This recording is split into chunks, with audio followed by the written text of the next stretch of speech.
would like to add here is only what get measured gets improved. So that is why at the end of every project, there is a place for you to track. At the beginning of the manual, please take a look at your manuals at leisure and see how it is designed and read each of those roles.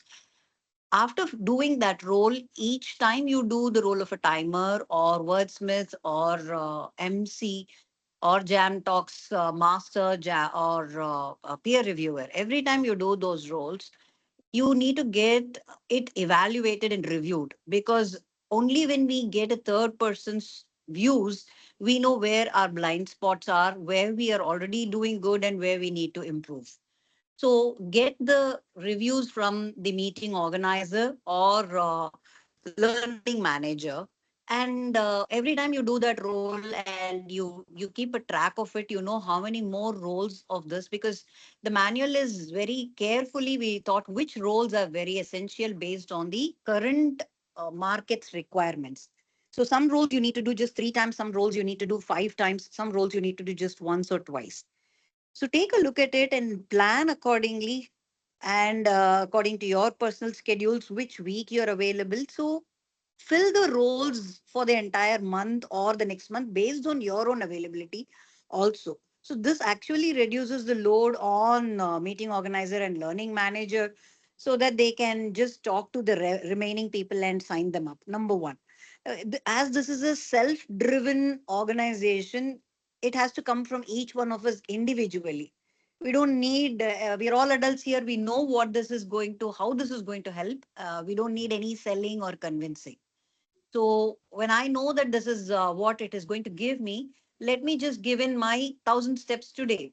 Then let me try and do 2,000 steps tomorrow. Let's not aim for 10,000 steps on day one.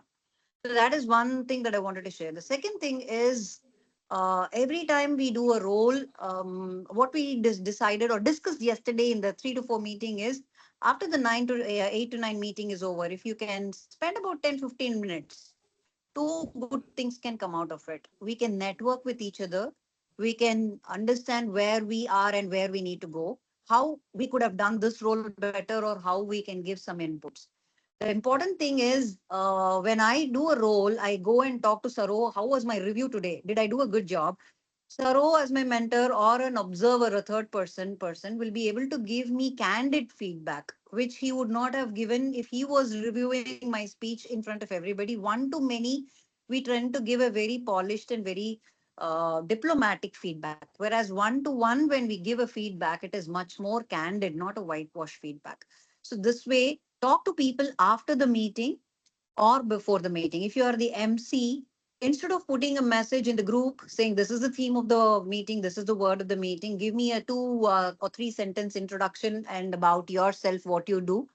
Most people don't tend to respond to messages.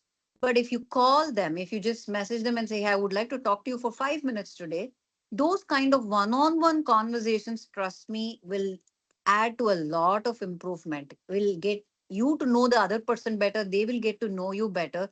A camaraderie and a kind of bond will be built among us. So what we are building here is a community. And community is built only when we bond really well, we hold each other's hands and support each other. That's what I wanted to add, sir. Okay. Thank you, Sudha. Thank you very much.